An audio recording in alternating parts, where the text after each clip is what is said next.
Hello and welcome to the Shack News Chattycast, the podcast that upgrades incrementally. I'm your host, Steve Watts. I am your other host, Brian Carr, and Steve, as always, want to remind you today's Chattycast, and pretty much most, if not all of them, are brought to you by Audible.com. Get a free audiobook download and a 30-day free trial at www.audibletrial.com/chattycast. Yes, we used to be brought to you by Self-Loathing, but then we switched to... Well, self-loathing still has a pretty big part to play in what we do. it's a constant presence. So every week... They were there from the beginning. You got to give it respect. We pick a big topic, post about it in the Shack News Chatty, and then we talk about it in detail with your comments fueling the discussion. Hence Chattycast, today's guest, taking his rightful place as our third chair, now that he has dethroned Ozzy Mejia, Asif Khan. Yeah. There was an epic battle that involved swords. I killed Ozzy at GDC. R.I.P. Ozzy. So for those who might only listen to the Chattycast and don't actually read the site, I don't know who you are, but read the site as well. But Ozzy Mejia has moved on. His last official day was on Friday. He still has some pieces kind of trickling in from his GDC coverage, and he's actually still going to be submitting ongoing pieces for things that he started, like if he was reviewing an episodic game, the plan is for him to finish reviewing the episodic game. So things like that. But Ozzy has moved on, and he's publicly said it, so I can say it. He's moving on to be, I think, a community manager at Yahoo, their esports coverage. Yes, that is correct. Community manager at Yahoo Esports. And he was always super into fighting games and following them as an esport, so that sounds like a cool fit for him. So congratulations to Ozzy. But that also means no more Ozzy on the Chattycast, except if we can cajole him into coming back on as a special guest. I don't like that part so much. So Asif is for reals instead of only when Ozzy is traveling. Asif is our for reals third chair until further notice. Until we get someone better. Yeah, until we find somebody that we can replace him with. So today's big topic, as I sort of joked about in the opening, is about console upgrades, incremental console upgrades. They've been in the news lately. We want to talk about how that relates to the console market, if that's going to be dissatisfying for console fans, how that relates to the PC market, and sort of the blurring of the line between the two. But before we get to all of that, we're going to talk about what we are currently occupying ourselves with. Brian. Yes. We took a week off last week because it was GDC week, and no one was available. So it's been a while, and everyone should have some time to play games. Brian, what have you been playing? I'll do quick hits because there's a few different things I could talk about, but I don't really want to spend too much time on any one thing. So first things first, finish the Bravely Second demo. That's pretty good. That game is gonna be fine. I have the utmost of confidence in it. Glowing praise. I mean, what do you want me to say? Like it's gonna be. It'll be fine. I'm looking forward to playing it. Yeah, it is. They give awards for gonna be fine of the year. Yeah, it's gonna be great. If they had just included the Catmancer, it would have bumped it up a couple. The Necromancer, yeah, it's the Necromancer. Let's the Necromancer. Let's see what else did I do. I played a Wait. Before you move on from Bravely Second, I think we just need to mention how weird it is that they changed a class. There was some controversy over changing this class. Yeah. From a Native American stereotype to a cowboy stereotype. Right, and it's called, I think, is it Hawkeye? Is that the actual name? Yeah, I think so. It's so it was weird. But what's interesting is they made the change, and I think it's a fair change. It's fine. Like, who cares? That the ability that has it is still assuming that this is not. They did not update the name of the ability this character grants to the new.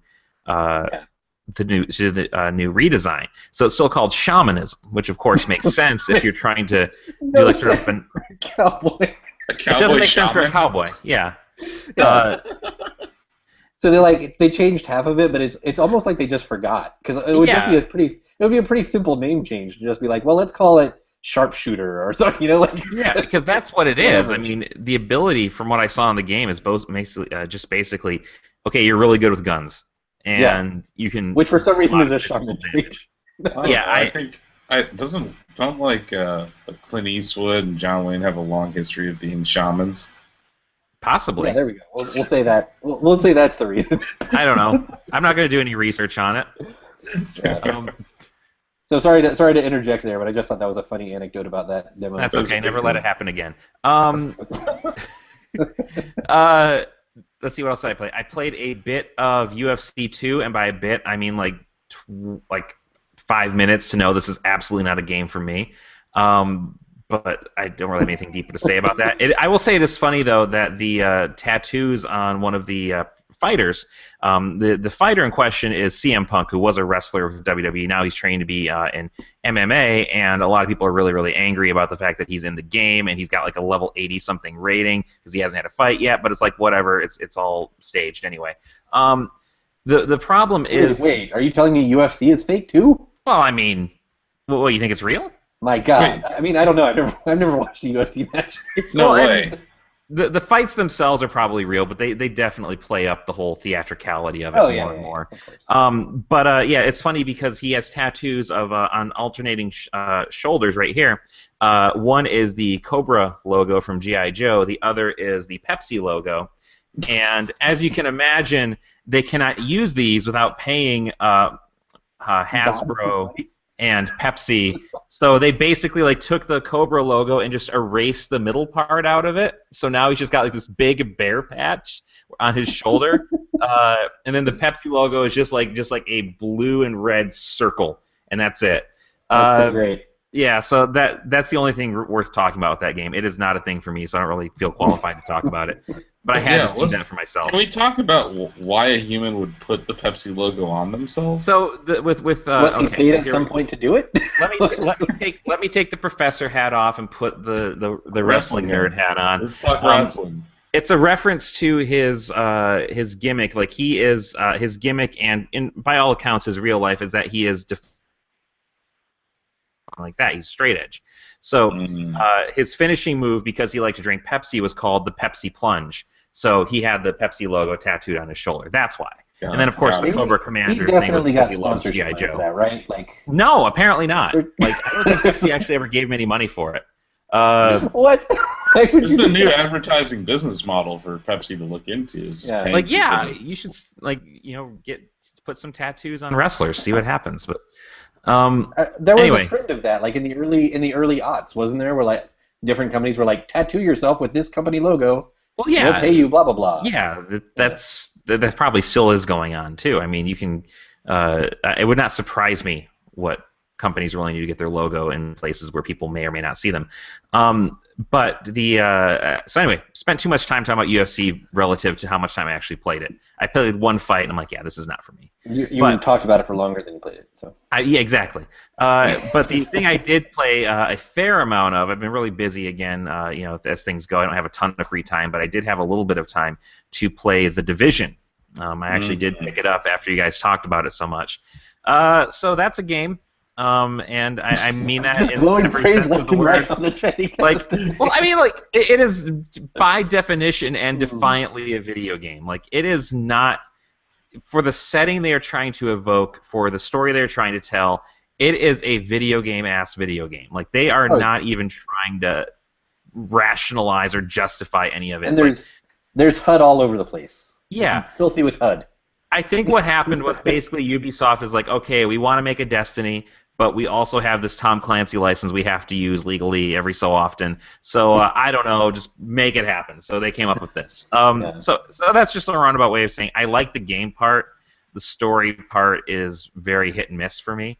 I mean, the story part is almost non-existent. I'm sure there are like individual stories. Oh, you can get the. How do you find like cell phones or whatever, But like the Echoes. The story itself is, okay, you've been dispatched to bring order back, and so you go in there and you kill a bunch of people. Like that's the story. Like. Yeah, and there's a bunch of developments that happen in between. And there's a bunch of like really good articles that have been written, kind of like poking at the politics and the narrative of the game, and I don't really want to get into that necessarily because like guys like Robert Rath did it way better than I could. But yeah, he did an excellent job. But speaking about it purely as a game, like it's got the Destiny loop. It's fun. You go out, you kill some stuff, you get loot, you get better. You can make your guy wear different jackets and that sort of thing. It's all right. I was just talking about this last night, or yesterday rather, in our sort of staff chat room. With Josh Hawkins, who has done a lot of our Division guides, so he's crazy far in it and has played like way more than I have. But I was talking about I sort of feel underpowered, like I constantly feel underpowered the way that the enemies scale.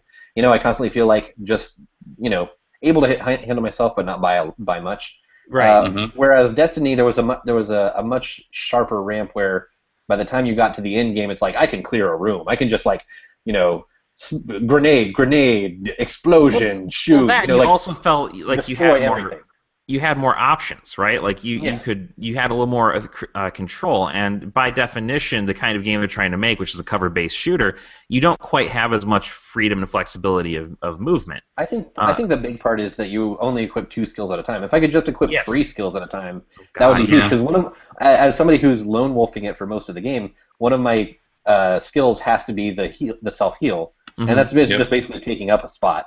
And so I can basically equip like 1 real skill at a time. But if I could just like have a nice array of like 3 or 4, and just be able to like sort of launch them all alternately as I'm shooting, that would do a lot better to make me feel, you know, overpowered in a sense, which I guess this game isn't really going for, but that's kind of how I like to play RPGs. The reason that it even came up is that I was saying like it'd be a little more satisfying if I felt like I was getting stronger, because when I play RPGs, I tend to play a mage class, because the whole thing for me when I play RPGs is like I want to be able to do cool shit. Like I know I could play a knight and like swing my sword or whatever, but like that's not cool. That's not as cool as firing, you know, lightning from your hands or whatever. So like I want powers, and this game has, you know, the tech equivalent of powers, but you can only equip like 1 of them. You know, it doesn't feel like you're like juggling your magics, you know, kind of thing. Yeah, I think that's very fair, and that kind of comes out of the fact that I think this game is designed to be played multiplayer. Like, it is not designed for you know, wallflowers like us to kind of go through and, you know, be our own guy. Yeah, play solo. Like, I decided I would do a mission, and I was going to try to just like pair up with some randos just to see what it was like. I mean, I'm paying for Xbox Live, might as well use it.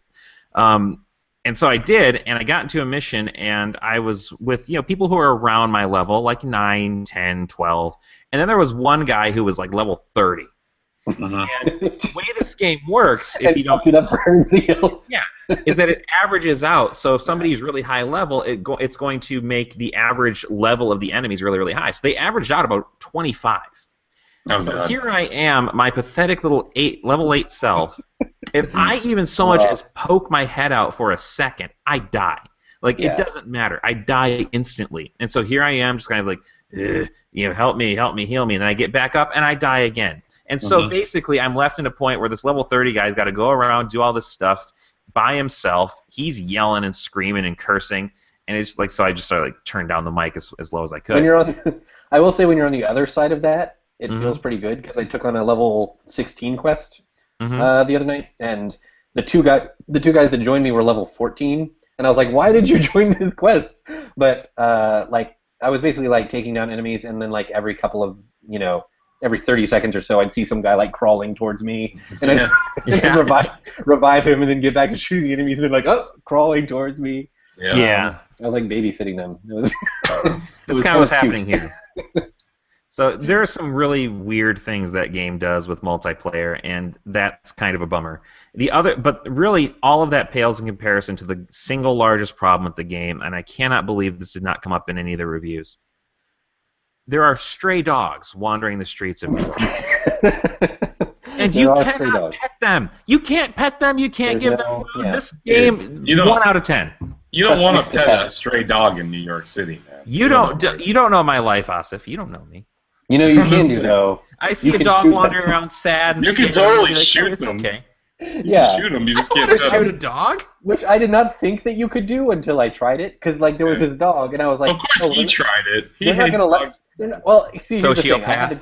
I had to test, but I was like, they're not gonna let me do this. Anytime in any video game. Test. Yes, that's exactly what a psychopath. Just like in Zelda, they're not gonna let me beat up this chicken here. I needed to make my art, okay? No, like the reason I was testing is because like in almost every video game, in most video games, unless the dog is like charging you, like in Call of Duty, you cannot shoot dogs or children. So when the reticle goes over a dog or a child, I wish you could shoot children too. It goes from I need to test these things. The reticle goes from red to green, and then when you pull the trigger, nothing happens. And so I was expecting that to happen. So I saw this dog, and I was like, okay, well, you know, this is like a normal thing that, like, of course, the reticle is going to turn green, and they're pulling the trigger, nothing will happen. So I pull the trigger, the dog's like squatting to poop.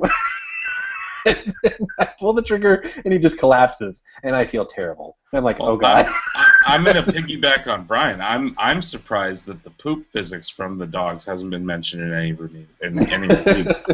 It's actually impressive when you're walking down the street, and you see a dog pooping, and it's like realistic. You're like, wow, someone's job was to program that. Yeah. And they're very proud, like they're showing it to their friends. Yeah. Now here's the question: Is it better or is it more or less realistic than the poop physics in Metal Gear Solid? Oh, good point. I mean, the horse does lay down some just like big old plops. This calls for a Shaq reel of side-by-side. Greg, get on that top 10 poops. The video team on it. Yeah. Send the bat signal up. So I will forego what I've been playing because it's mainly been The Division and also Quantum Break, which I can't talk about until Friday. So yeah, that's what I've been playing. Asif, what have you been up to? Are you saying you don't want to quantum break the embargo? Oh, I get it. I see what you did. Crickets. Yeah, I just heard crickets. Okay. Yeah. If I had a tie, I would do this right now. Okay. Anyway, what have I been playing? I was at GDC. Last week. So I played. I think I've been in like 30 places in virtual reality in the last week. So it's kind of disorienting. Some of the highlights were trying out VR's The Lab. Or it's Valve's. It's basically a. Imagine Wii Sports made by Portal? Valve. It's in the Portal universe. So Aperture Science and stuff. But first demo I did. GLaDOS there? These are the important things. No, not yet. So you have that, the little portal dog. The first experience was you're on top of a mountain and it's a virtual postcard. So they did photogrammetry, which is this weird way to take a bunch of photos and then stitch them together into a VR postcard.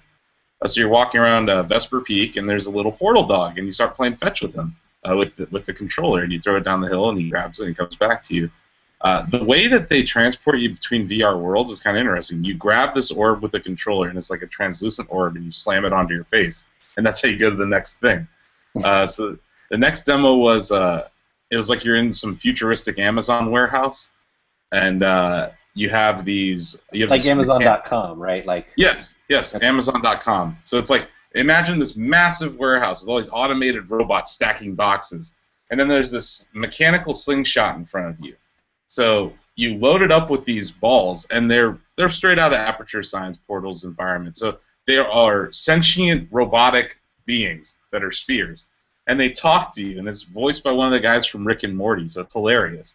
So you pull back, and this is full scale room VR. So I had to like pull back this thing like 6 feet, and then you have to angle it, and you knock over boxes. So basically, every time you reload, you get this snarky little orb talking to you. So it's 3D Angry Birds. Kind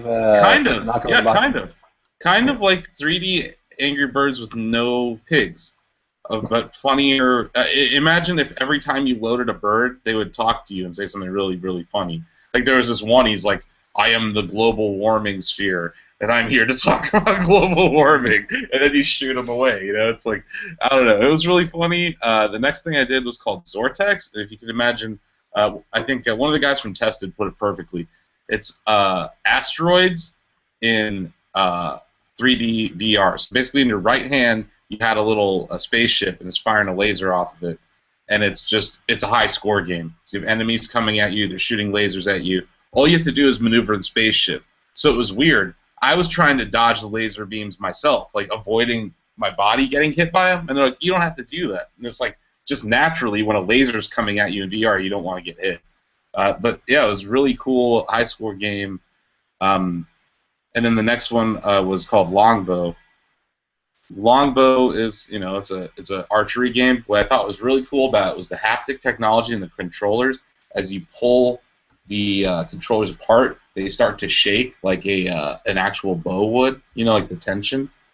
I thought that was really cool. It was kind of a wave-based thing. So that was the lab, and those were just 4 of what they're saying 12 to 14 demos. Basically, what I think Valve realized is that people don't necessarily want to play VR for 3 hours. So they're kind of creating these arcadey experiences. Something you pick up, you play for 3 to 5 minutes. It's a cool thing to show people, like you compared it to Wii Sports, and that sounds very comparable. In that, like, somebody comes over and you're like, oh, let me show you this cool thing, you know. Mhm. I think they view it that way. Basically, they've been working on all these little tech demos for the last 2 to 3 years, and they're like, instead of just throwing them away and trying to make a game out of one of them, let's just put them all together. And that's what they did, and it's really cool. I look forward to it. It's going to be free at launch, so I think that'll be really cool. I tried out a bunch of other stuff. There was this one demo. The name's escaping me right now, but it was a shooter, and it was another wave-based horde mode, but it was survival-based. So you had a flashlight and a gun in your hand, but you had a limited amount of ammo. So the first time I did the demo, I was spraying and praying because these zombies were walking towards me, and I was freaking out. It's in the dark. You're in a park, and it's nighttime, and there's just zombies coming at you from every angle. So you hear them, right? But you might be looking this way, and there's a guy right behind you.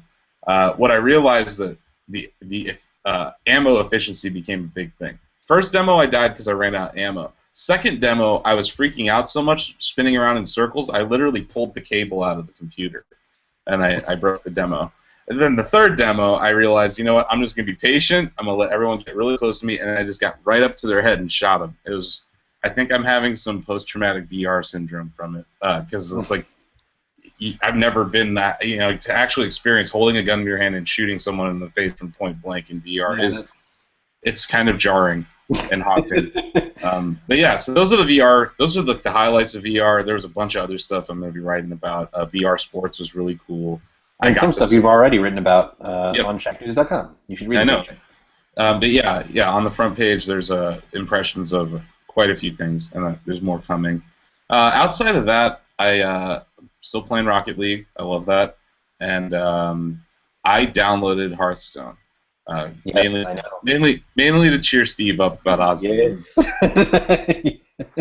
But yeah, when Ozzy left, I'm like, who am I going to talk to about Hearthstone? Nobody understands what I'm talking about. So I'm like, fine, I'll download it. And then, the thing that happened that made me like the game, or I was like, you know what, I'm going to give this game a chance, is when they said, job's done. I was like, okay, you've won me. That's really what won you over. That was it. I love it. I love that Warcraft 2 sample from the 90s. I was like, okay. It's one of the best parts. I'm like, you got me.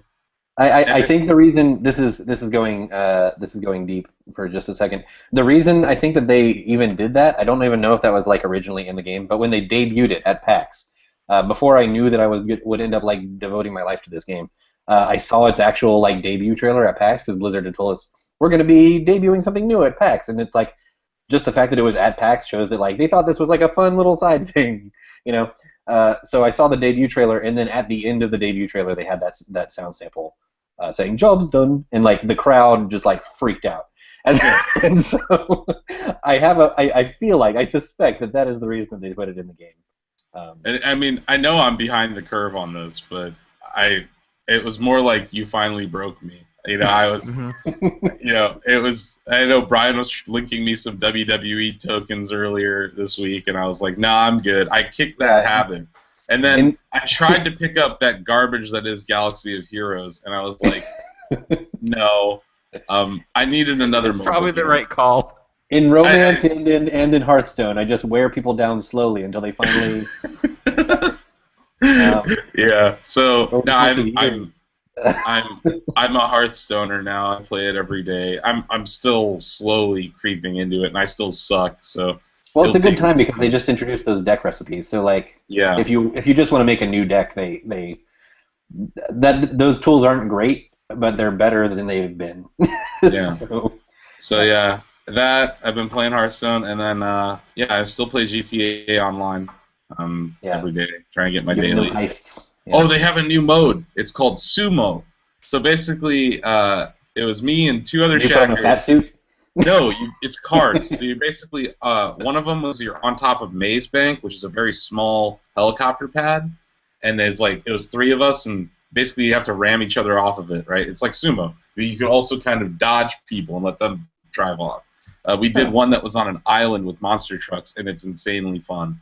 I'm gonna try to organize like an 8-person shack battle for it that sounds pretty good. I haven't played a lot of GTA Online at all, but that sounds pretty good. Yeah. I mean, it just shows you how much they care about their community. They just released this, like I guess over the weekend. It's a new, and it probably took them 2 minutes and 2 lines of code, but it's awesome. It's like it's taking existing landmarks in the game and creating a new gameplay for it. And also just playing with the physics of the game that like everyone already knows. Mm-hmm. So yeah. So those are the big three. I wish I played more Division in the last week. I haven't.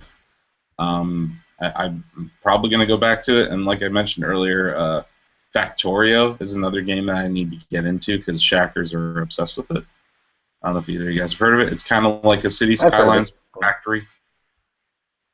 But, yeah. So it's a sim like kind of city builder type, but with factories. That's from what I understand. Yeah, it's like you got to build widgets. You need to build gaskets. We need to do this, and it's like it's a co-op. So I've heard a lot of Shackers like they're already working on this massive city together kind of thing, and it reminds me of the Minecraft days, which are still going on the Chatty, where we had a community server. We're all working together on these different landmarks. It's kind of the same thing happening again in Factorio. But yeah, it seems really cool. I'm going to jump into it soon, but I did not have a whole lot of time to play games outside of the demos that I experienced at GDC, which were a lot of VR. Yeah, and before we move on, that Quantum Break joke is definitely a joke that I would have cracked. I think I was just so shocked that you actually engaged in bad puns with me. I froze. I am the inexplicable CEO of Shack News. So. We love our terrible puns. We love our terrible puns. Yeah, that's and also I've been reading a lot. Is bad puns. I've been reading a lot about Quantum Break in our Slack chat, so I know. Yeah, I know what you know what's up. Me and Josh have both been playing it. Yeah. So Quantum Break is a game that is both out and not actually out at the same time, correct? No, it's not out. I don't. Never mind. At least I don't think so. Oh wait, I get it. Yeah. Yeah. You're not the only one who can do it. Schrodinger's cat reference. I get it. Schrodinger's game. Yeah. All right. Anyway. Now that we've gone over the head of everyone things that I think trying to class things up brain wrapping. Yeah. Good attempt. Good attempt. So let's move on to the big topic. This week we are examining these recent stories that have sort of popped up. We talked about one of them, I think, very briefly in a previous Chattycast, but it seems to be gaining momentum in such a way that we should really devote a big topic to it. The Xbox One, Phil Spencer made some comments implying that they might release some kind of revision to the Xbox One that is more powerful in some way. He's walked it back slightly, but not completely. Meanwhile, Patrick Klepek, working for Kotaku now, our classic roving reporter that has gone from site to site, becoming the newsie. He apparently overheard people at GDC and then followed up and did some footwork reporting on the PlayStation 4. Apparently, developers are talking about the PlayStation 4 getting a sort of a hardware revision, which people have sort of affectionately or unaffectionately nicknamed the PlayStation 4.5. So. Okay. Yeah, of course they did. So the big questions this raises that I brought up to our chatty, is this the end of a traditional console cycle? Do from this point on, if Sony goes with this method, they could just drop the 4 and just say PlayStation, just continue to do this forever. Is this like a concession to PC dominance because it's really basically borrowing a big part of the PC identity? Is it a smart move to stay relevant as hardware changes, or is it just a catch-up move? Or something else? And would you, as console owners, be willing to buy new consoles in 2 or 3 year increments? I want to start off here by reading a comment from Chatty, because I think this is a really good point that I didn't really bring up with my implied questions. But Freon said, I think the current gen just fucked up and they aimed too low a spec. People chided the PS3's initial $600 price tag, but it lasted. They seem to overreact to that feedback and target a lower price point from the start.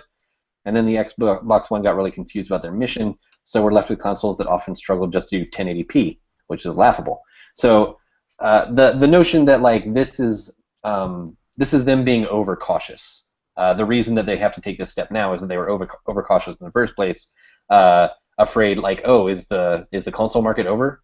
I don't know if you guys remember, the year before the new console came out, there was a lot of hand wringing and speculation of, like, oh, are these going to totally bomb? Are people done buying consoles?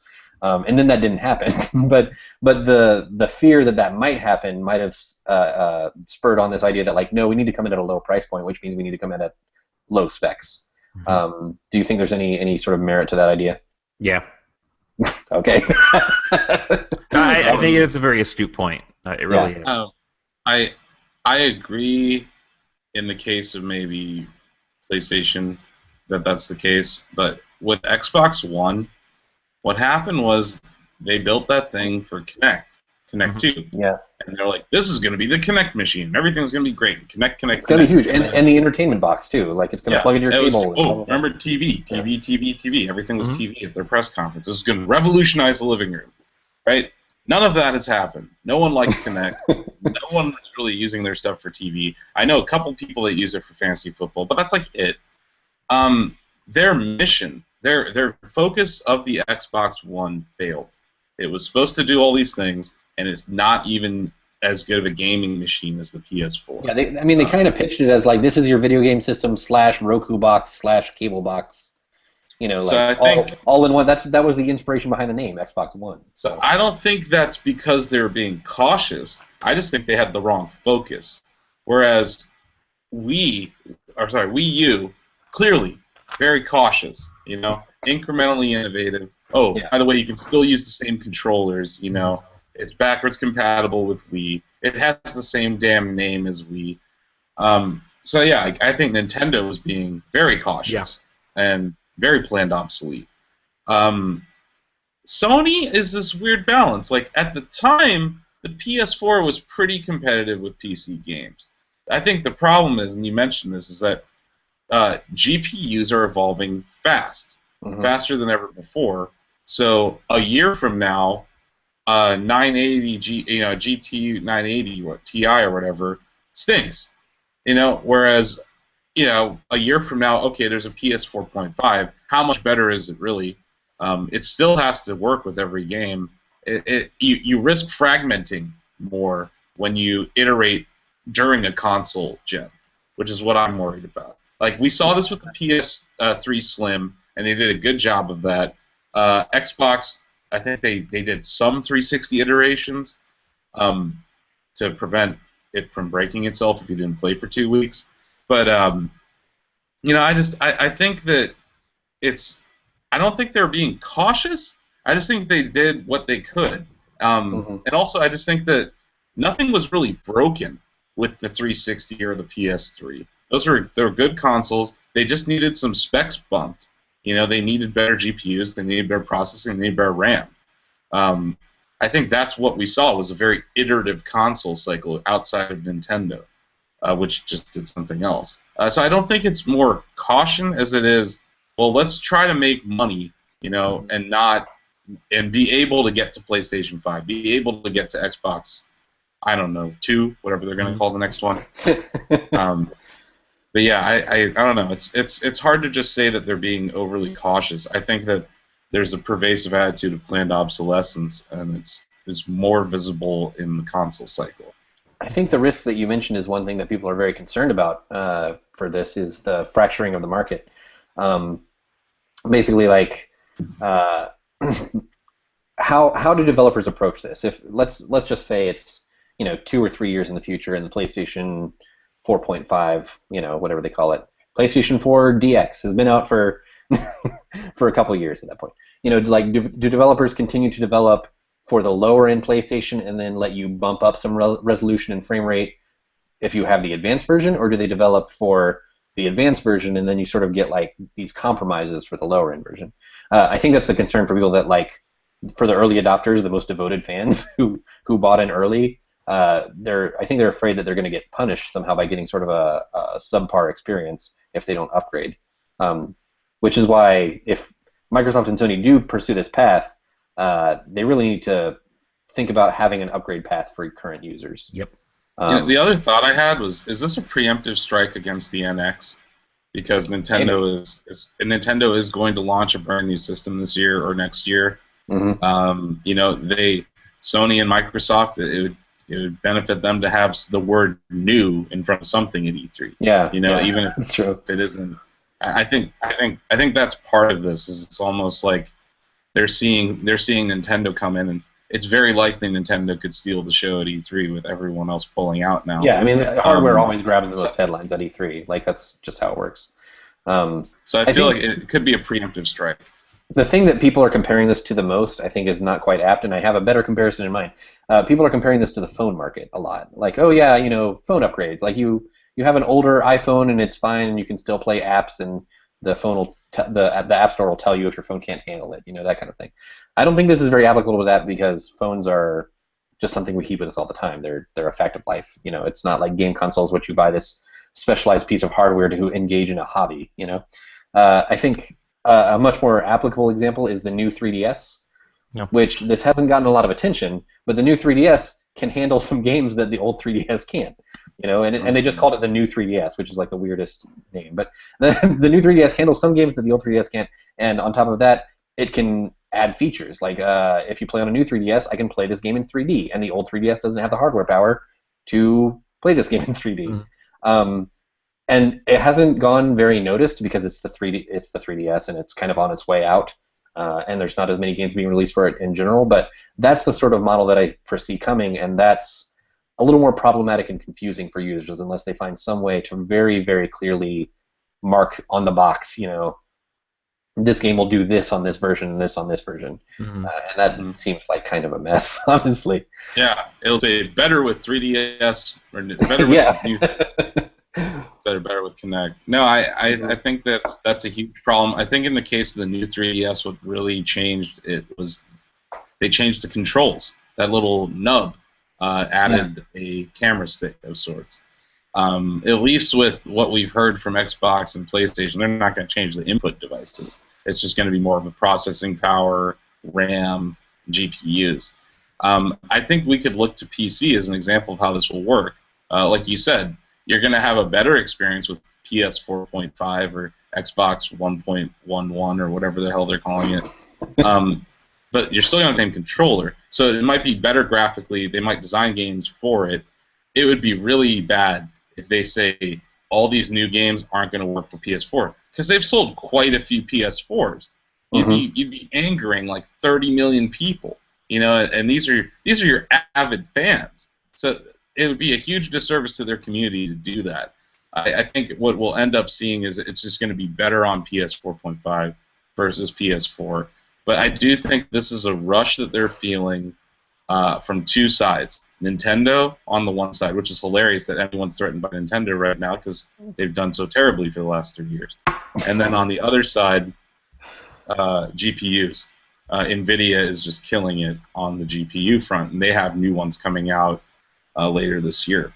So I think the rise of PC gaming on one side and how iterative PC gaming is, how you can swap out a GPU every year and suddenly your computer's infinitely better than whatever console's out.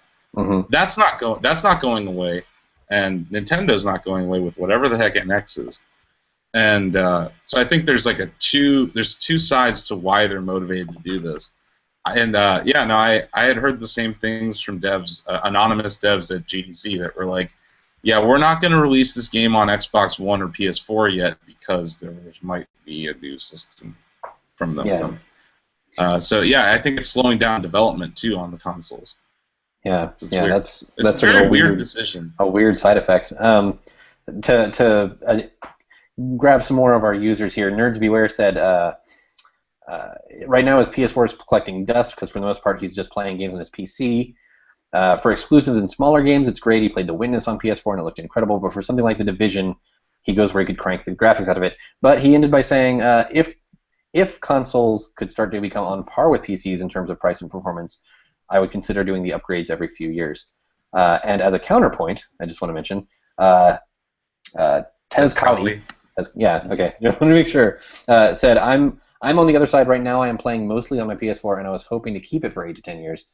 So if I end up needing to upgrade it every 2 to 3 years to keep up, I would just build myself a new computer every 7 to 8 years instead and play games on that. So he actually brings up the idea of an upgrade path if PS4 let you pay $50 to $100 for the upgrade, which I do not think is the price they would have for an upgrade path, but I think it would be probably more in the range of $200. But yeah, this does stand the chance of isolating people like him who just feel like, oh well, I bought a console because I didn't want to have to deal with that shit. Like, Yeah. I just wanted to like buy my thing and be done with it.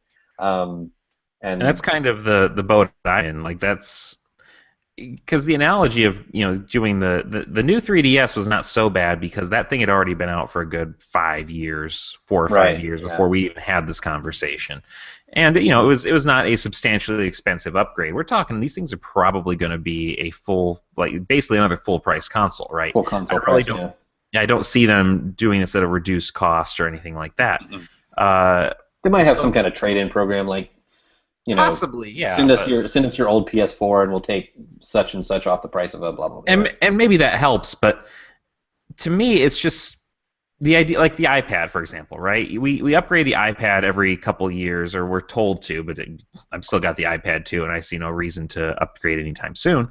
But yeah, you start to notice that the hardware still works, but the software leaves you behind, and that's the firmware upgrades. The firmware right. updates are yeah, more and more focused on the new architecture. Exactly. It's not just the games; it's the actual software, the firmware that runs the thing.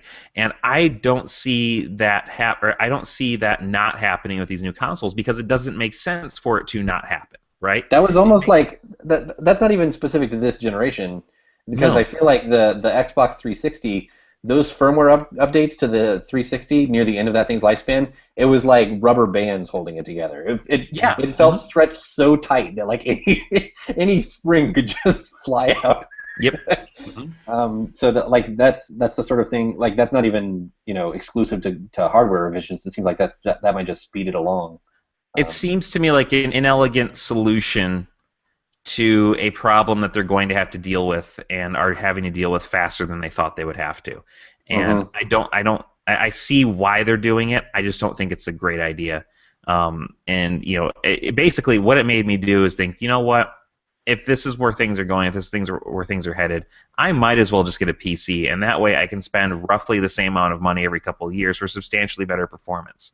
Yeah, and better performance, and also, I mean, you'd miss out on the exclusives, but there aren't that many of those anymore. Not anymore, no. PS4 Sony has really drawn down on its first-party development, and Xbox is going all in on this PC thing. Like they're offering a lot of their exclusives on PC. So what is there left? Bloodborne. Yeah, you have Bloodborne, Uncharted, and Gran Turismo. Yeah, like that's. Well, you have MLB The Show, which is really. There you go. That's true. MLB The Show. There you go. That's the only one I know. That's a really good point. 4 exclusives for the PS4. Whereas, how many exclusives are on the Wii U? Right. Right. That's what I'm saying. There are no third-party support. Yeah, the whole library is exclusives. So one thing I think we're kind of leaving out about this is you have to look at it from a business perspective, which is what I tend to do. Sony is kind of struggling from a top-down perspective. Microsoft is not. But Xbox is. There's constantly calls from shareholders to spin off Xbox division, sell it off, because it doesn't make any money. So I feel like that whole team is sitting there having to justify their existence. And with the Xbox One falling flat on its face versus the PS4 in sales, they have to do something. I understand that, but iterating upon a broken system might not be the best idea. Maybe doing what Nintendo's doing. No, honestly, doing what Nintendo's doing and just flat out saying new system might be better for Xbox right now. I think that they're kind of in this. They're in this mess, and they're going to try to iterate their way out of it. Microsoft doesn't make good hardware. We're just talking about the Xbox 360. I have friends that went through 5 of them during that console cycle. Yeah. And I mean, they had. And I mean, the original Kinect was meant to extend the life of that thing. Like that was the whole idea. Like, and it didn't. The reason it kind of got a shitty first Kinect was because they had to power it down for the 360. I feel like they really rushed Kinect it to its full potential. Because of shareholder pressure, they rushed Kinect out the door. It shouldn't have been a 360 thing. If they launched Kinect with the Xbox One and it was refined, that would have been more exciting. Devs would have been more on board. Instead of saying, "Here's Kinect for 360, so it's underpowered and it's fragmented, and you don't have to develop for it." if they just brought it to Xbox One and they introduced it, and it was because the day they showed Kinect or Project Natal at E3, everyone was excited, and it was like if they had just moved that excitement over to this console launch, I think things could have been very different for them. And I think that goes to the tone at the top of the company. I know Phil Spencer's in charge now, so these weren't his decisions. He's just trying to get he's kind of making a point of he's all but stating publicly like, hey, I'm trying to like set right some things that were set in place before I got here. Yeah, and I think he's danced around saying that, but that's basically what he's saying. Yeah, I think he's under a lot of pressure. I think the whole team at Xbox is under a lot of pressure to at least justify its existence to a company that makes billions of dollars doing other stuff.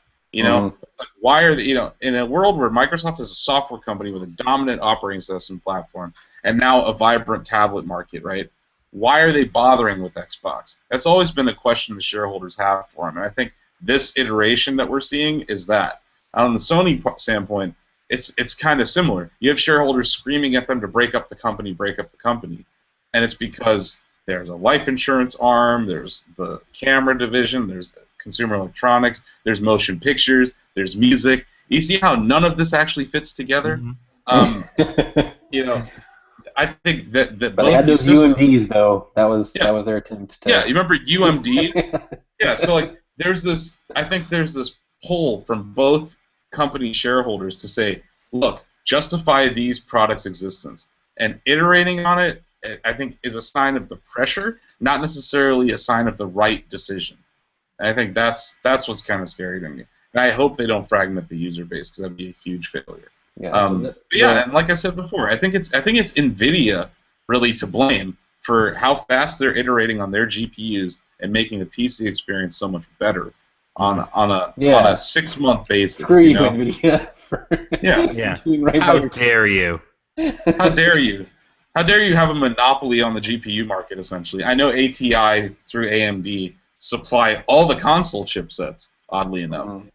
But NVIDIA is out there killing it on PC. Isn't there some technology rule that's like technology, doubles in power every... Yeah, Moore's Law. Yeah. I don't remember that phrasing, but... Yeah, no, it's one of the founders of Intel said that, and it was true for a very long time, but it appears to be slowing, at least when it comes to CPUs.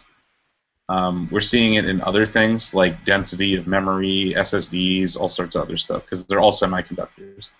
But yeah, I think that Moore's Law is part of the problem, because in 6 years, think about how many GPUs come out versus how many consoles.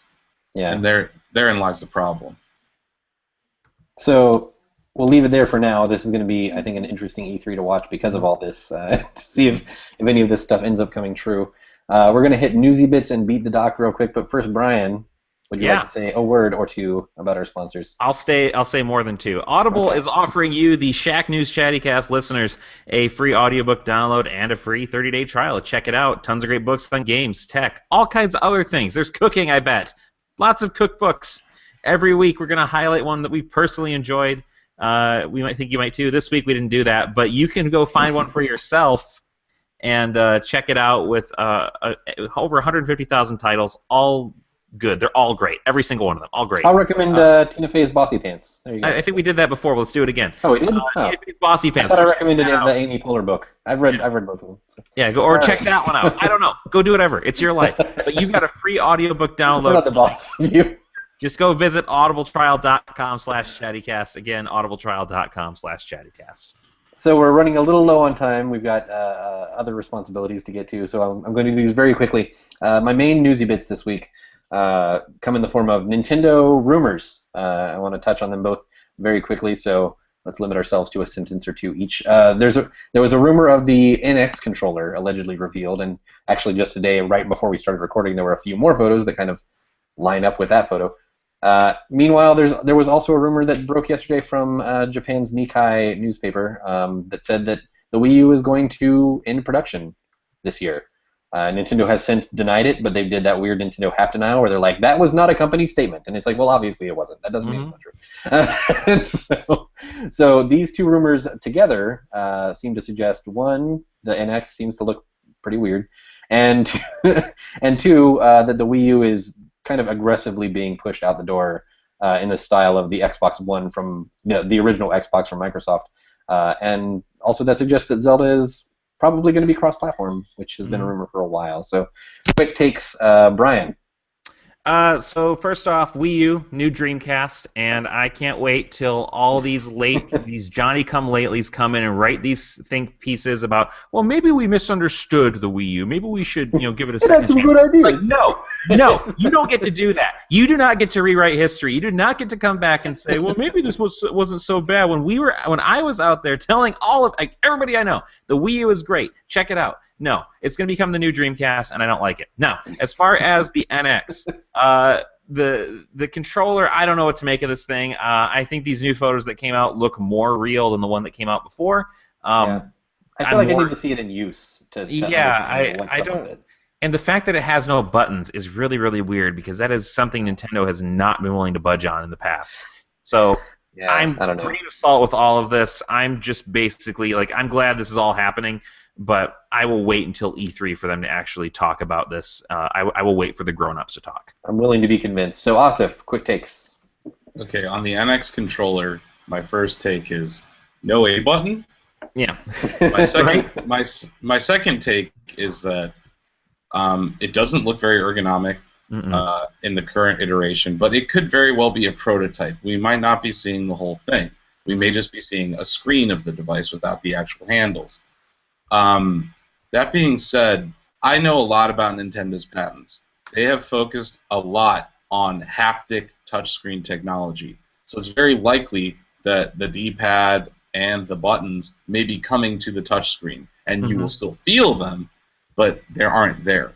And that'd be cool if it works, but... And that's that same thing, Steve Jobs said when he unveiled the iPhone, is that when you give a developer a phone and it's got a BlackBerry keyboard down here, you're limiting input. You're saying you can only do this. When you make it a touchscreen input, you do hurt when it comes to precision, but you do open a whole world of user interface. So it wouldn't surprise me to see Nintendo do this. I'm not sure if that's the device. I want to see them actually properly announce it. And the last thing I'll say about any Nintendo controller, when they showed the Wii controller, it was universally panned. Everyone hated it. I only judge Nintendo controllers once I hold them and use them. Yeah. So I suspend all judgment on the NX until I can actually hold it and use it. And I'm not even sure if that is the GameCube controller look, and that controller was great. Exactly. That is the best controller. Exactly. So then they show you and honestly, I had one of the first hands-on at E3 for the GameCube controller because I broke into E3 the day before it opened.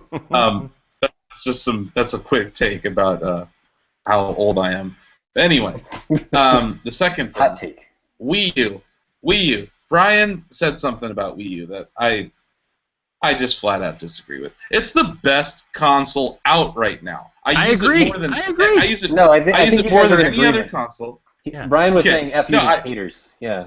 Okay. I misunderstood because you were saying it's the new Dreamcast. I guess that you meant that in a good way. Yeah. The Dreamcast was wonderful.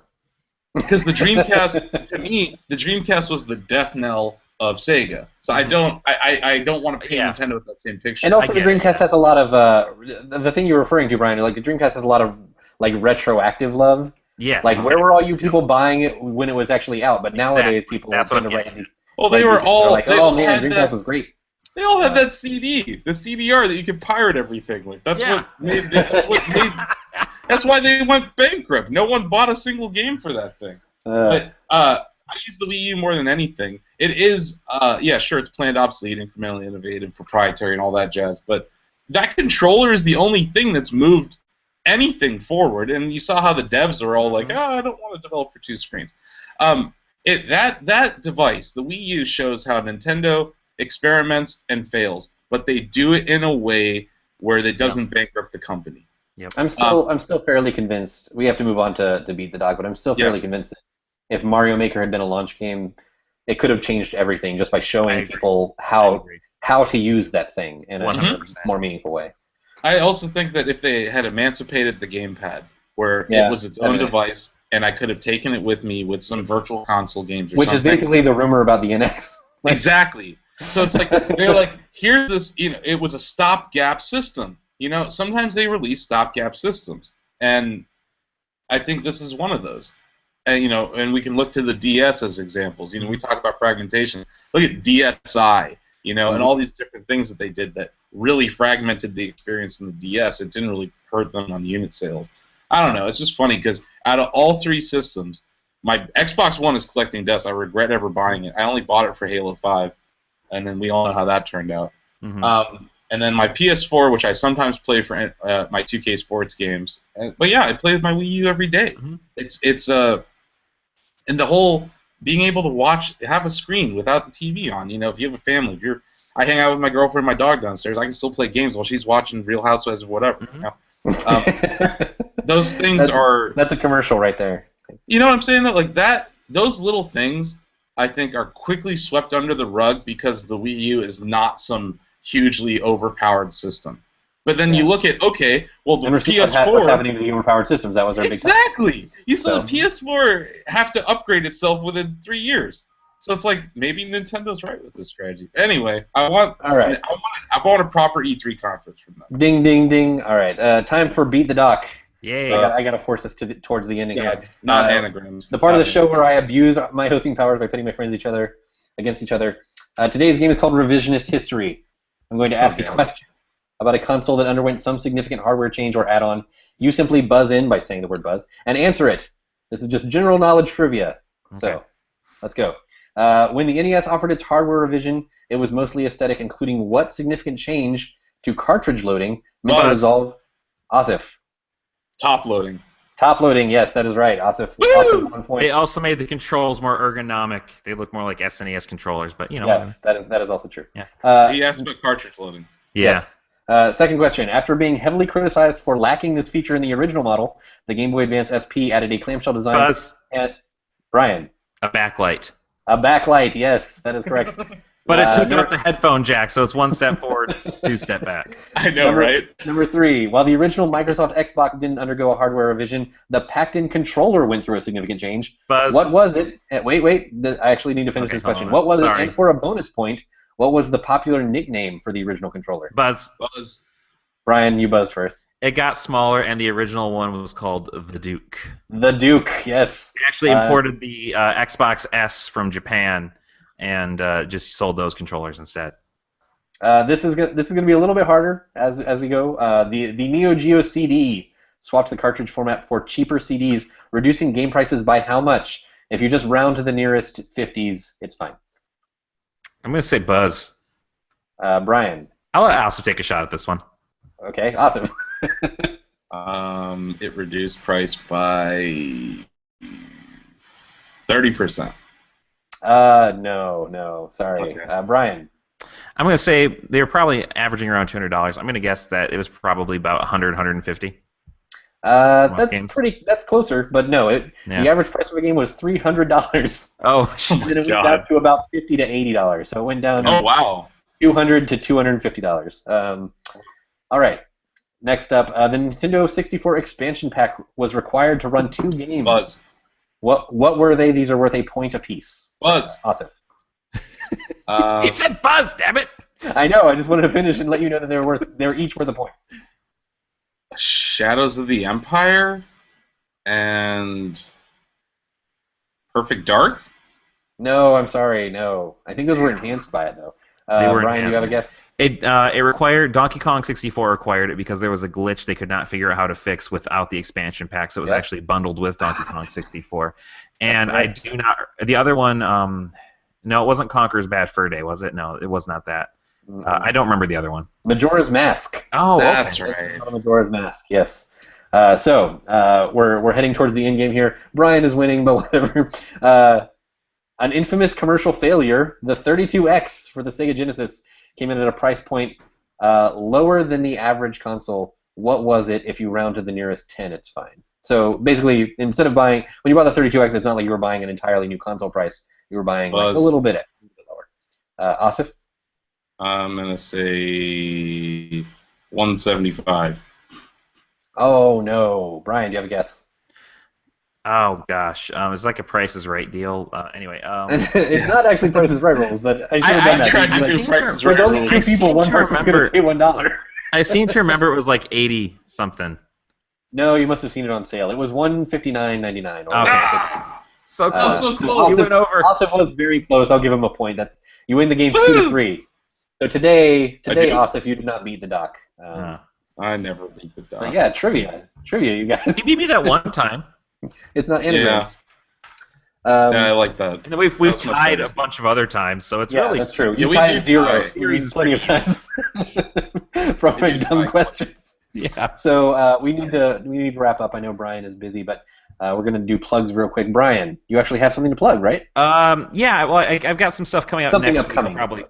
I'll probably be talking about that more next week. So I'm pretty much I've actually got some writing that'll show up on Shack pretty soon. That's cool. right. I don't know if I can talk about that yet, but whatever, we'll get to it. But I can't. No, but there'll be something coming from me that's actually going to be on Shack. So I'm pretty excited. And then there's some other stuff, but it's not coming out till next week. So I'm just going to hold off till then. All right, Asif, you've got continuing VR coverage from GDC. Yep, and then as always, I like to plug Shack News Mercury, $5 a month, ad-free Shack News experience, helps us keep the site going, and we have some ideas for how to improve the service in the next 6 months. So cool. We're working on some stuff. I actually saw the Chatty source code, and it's horrifying. It's a rat's nest. I mean, like for instance, moderation access has to be hard coded. And it's literally 2 lines of code to add or subtract anyone from the moderation board. That's rough. I mean, this is all dev stuff that I do not get fully versed on, but that sounds cool. Anyway, as we say, I've got my Quantum Break review coming up on Friday, and I'm doing weekly Hearthstone card reviews every week on Fridays as they release new Whispers of the Old Gods cards leading up to the expansion. The other thing I want to plug real quick is that we have this cool Hitman contest up right now to win Hitman Collector's Editions, and we're trying a new service to manage the contest, and it seems to be working out really well. There's actually multiple ways to enter, so you can put your name in the hat multiple times if you do all of the ways. So go to shacknews.com. I think it's still at the very top of the homepage, and check it out there. And plus, we have it just being tweeted out every so often, so you'll see it at some point. Oh man, that tie in that collector set is pretty rad. It's pretty rad, yeah. I want that tie. The statue actually seems pretty cool too. I could care less about the statue. I want that tie. Mysteriously, we now only have 2 to give away. I don't know. It's I don't know what happened. Everything else is in there, but the tie is gone. So that's the show. Thanks for listening, everybody. Review us on iTunes if you enjoy the show. If you don't enjoy the show, please don't review us on iTunes. Also, why are you still listening? Why did you listen for an hour? I hate this show. I must listen to every minute of it. I can't stand that Steve Watts. All right, so thanks for listening, everybody. For Azukan, I'm Steve Watts. I am Brian Carr. And we'll see you on Chatty. Bye.